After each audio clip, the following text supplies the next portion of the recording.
कि जब शुभेंदु अधिकारी जो है वो तृणमूल कांग्रेस के साथ होते हैं तो उनके खिलाफ जांच होती था नारदा के मामले में। उसी के साथ साथ मुकुल रॉय जब तृणमूल कांग्रेस के साथ होते हैं तो भारतीय जनता पार्टी के नेता सिद्धार्थनाथ सिंह कहते हैं भाग मुकुल, भाग मुकुल, भाग मुकुल, इस तरीके की बातें होती हैं। इसी के साथ असम के जो मुख्यमंत्री हेमंत, जिनका जिक्र अभी प्रशांत टंडन ने किया, उनके मामले में। मध्य प्रदेश में जब हम आते हैं तो यहाँ व्यापम का इतना बड़ा घोटाला हुआ, बट क्या मध्य प्रदेश के व्यापम घोटाले में किसी तरीके की कोई सीबीआई जांच, किसी तरीके का कोई एनफोर्समेंट डायरेक्टरेट ने, क्या उनके बड़े नेताओं के यहाँ कुछ छापेमारी जिनके नाम आ रहे थे, या वहां भी ऐसे ही चल रहा सब? देखिए, 2013 में पहला मुकदमा दर्ज हुआ था। 18 जुलाई 2013 को इंदौर पुलिस ने पहला मुकदमा दर्ज किया था। जब वो मामला खुला उसके बाद धीरे धीरे चीजें सामने आना शुरू हुई। अब तक सैकड़ों केस पुलिस दर्ज कर चुकी है। करीब 2500 लोग जेल में बंद हैं। लगभग 2000 के करीब गिरफ्तारियां की गई। और यदि बड़े नामों को देखा जाए तो बड़े नामों में सिर्फ एकमात्र अगर किसी की गिरफ्तारी मध्य प्रदेश में हुई थी तो वो थे लक्ष्मीकांत शर्मा, जो शिवराज सिंह चौहान कैबिनेट के एक बहुत ही पावरफुल मिनिस्टर थे और जो संघ के बड़े आंखों के तारों के रूप में गिने जाया करते थे। जब वो गिरफ्तार हुए तो उन्होंने बहुत मीडिया से कहा था, खुलकर कहा था कि अगर मेरा मुंह खुल गया तो नामालूम कितने बड़े बड़े चेहरे सलाखों के पीछे होंगे। एक दशक हो चुका है आशुतोष जी, मध्य प्रदेश में आज तक कहीं कोई बहुत अलग अलग, चाहे वो मध्य प्रदेश पुलिस ने जांच की हो, एसटीएफ बना हो, हाई कोर्ट और ने मध्य प्रदेश की आदेश दिया हो, सीबीआई का थोड़ा सा हस्तक्षेप शुरू हुआ हो, जांच शुरू हुई हो, लेकिन कुल मिलाकर अलग अलग जितना भी व्यापम के बहुतेरे घोटाले रहे भर्तियों के, उसमें किसी भी मामले में कोई निष्कर्ष या जो बड़े चेहरे, जो लक्ष्मीकांत शर्मा का जो बयान था, अब वो इस दुनिया में नहीं है। 2021 में उनका देहावसान हो चुका है जेल में रहते रहते। बाद में जब वो वहां से रिहा हुए और एक गुमनाम जिंदगी उन्होंने बाद में बिताई अपनी, वो कोर्ट कचहरी और पुलिस के हाजिरियों में लगे रहे और वो खत्म हो गया। लेकिन उनका वो एक जो मीडिया से मैंने उसको रिपोर्ट किया तो उन्होंने कहा था कि बहुत बड़े बड़े चेहरे होंगे। और उसमें देखिए नाम शिवराज सिंह चौहान का उछला था, उनकी पत्नी साधना सिंह का नाम उछला था।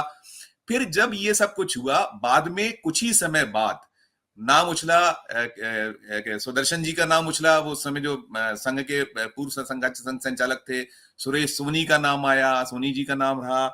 फिर ऐसे उसके ठीक बाद इन दोनों के नाम आए। तो अब देखिए इसमें भी बड़ा दिलचस्प है कि 18 जुलाई 2013 को मुकदमा दर्ज होता है, धीरे धीरे कुछ चीजें सामने आना शुरू होती हैं, इन दोनों के नाम आते हैं। और मध्य प्रदेश की जो पुलिस है, पुलिस मुख्यालय से एक प्रेस नोट जारी होता है। वो प्रेस नोट मेरे पास आज भी मैंने बहुत संभाल के रखा है, बहुत अहम दस्तावेज में। ये 28 जून 2014 का एक प्रेस नोट है जो मध्य प्रदेश पुलिस मुख्यालय के पीएचक्यू ने जारी किया था। इस पीएचक्यू के इस प्रेस नोट में यह कहा गया था, कहीं से कहीं तक मुकदमा मामला कोई देने की सफाई पीएचक्यू ने दी थी कि सुदर्शन जी और सुरेश सोनी जी का जो नाम है ये किसी ने, ये जो है भ्रामक और असत्य समाचार है, जबकि उनका कोई लेना देना पुलिस में मामले उस समय नहीं आया था। उन्होंने कहा था और उन्हें ये तक कहा था कि भाई 15 सितंबर 2012 को जो है ये रायपुर में अस्वस्थता के बाद से सुदर्शन जी थे, उनका देहावसान 17 अक्टूबर 2012 को हो गया था। परीक्षा के परिणाम 18 अक्टूबर 2012 को घोषित। कुल मिलाकर जो आंकड़ों की बात, जगलरी, वो सब होता रहा। हम नहीं उस पर जाते। फिर बाद में उमा भारती का नाम उछला। उमा भारती बड़ी आग बबूला हुई थी उस समय जब वो उनकी शिवराज सिंह चौहान से खुली अदावत थी। उन्होंने काफी सारे आरोप प्रत्यारोप लगाए थे सरकार पर, उनके कि मेरा नाम कैसे वो किया गया, मैं इसमें करूंगी।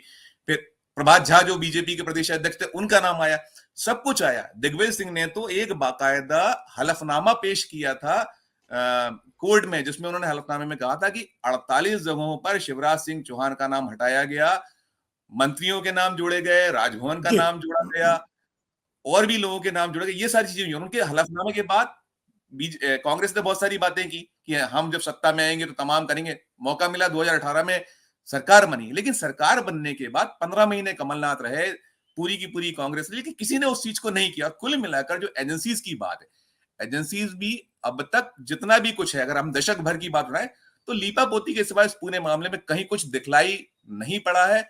बड़े चेहरे, बड़े नाम, और अब लोगों ने कर लिया है कि अब इसको मतलब भुलासा दिया है। अब बात ही लगभग नहीं होती। शिवराज सिंह चौहान, साधना सिंह का जब उस समय नाम आता था, बड़े बवाल होते थे, लोकसभा तक में मामला बीच में उछला था। मुझे याद है तुलसी और तमाम देश के नामी ग्रामी वकीलों ने भोपाल में प्रेस कॉन्फ्रेंस की थी उस हार्ड डिस्क में जो दिग्विजय सिंह के आरोप थे, उसको पूरी की पूरी सामने रखा। संजीव जी, इसमें ये भी तो हो सकता है कि किसी विद्वेष की भावना से शिवराज सिंह चौहान या बाकी लोगों के नाम इसमें डाले गए हो या नाम लिया गया, ये भी तो पॉसिबल है। तो सर इसमें जांच एजेंसीज क्या कर रही थी, वो आज तक निष्कर्ष पर क्यों नहीं पहुंच पाई है? कोई खुलकर कुछ भी आज तक, जब आप गिरफ्तारियां करते हैं, जब आप जो अभी विनोद जी कह रहे थे कि हम बाद में कुछ नहीं होता, पहले आप जिसकी जो छवि धूमिल करना है कर लीजिए, अगर वो पाक साफ है, सब कुछ साफ साफ है, तो क्यों नहीं एजेंसी है कि उस रिपोर्ट्स को क्यों नहीं उजागर करती? सरकारें खुद क्यों नहीं उजागर करती? जब मध्य प्रदेश में कमलनाथ की सरकार आई, कांग्रेस सत्ता में थी, उन्होंने क्यों नहीं चीजों को साफ किया? क्यों ये इस पे पूरा खेल होता है? कुल मिलाकर जो वहां जो वो इसमें आरोपी बने या जिनका, वो बहुत निर्दोष लोग, या निर्दोष के अलावा जो इनोसेंट्स कई सारे लोग रहे, बहुत सारी मौतें हुई, उन मौतों का आज तक अनेक अनेक सवाल निरुत्तरित है, उसमें कहीं कोई निकल के नहीं आया, वो मौतों पे कुछ नहीं हो पाया। कांग्रेस ने जिसको चुनाव में इश्यू बनाया, मुद्दा बनाया, तो कुल मिलाकर चाहे एजेंसीज हो, चाहे जो विपक्षी दल जिसको आज वो पीड़ित हैं, जब वो उनको मौका मिला तो उन्होंने क्यों नहीं ठीक किया? है। बहुत सारे सवाल है जो निरुत्तरित है। सत्य हिंदी का ऐप डाउनलोड करें गूगल प्ले स्टोर पर।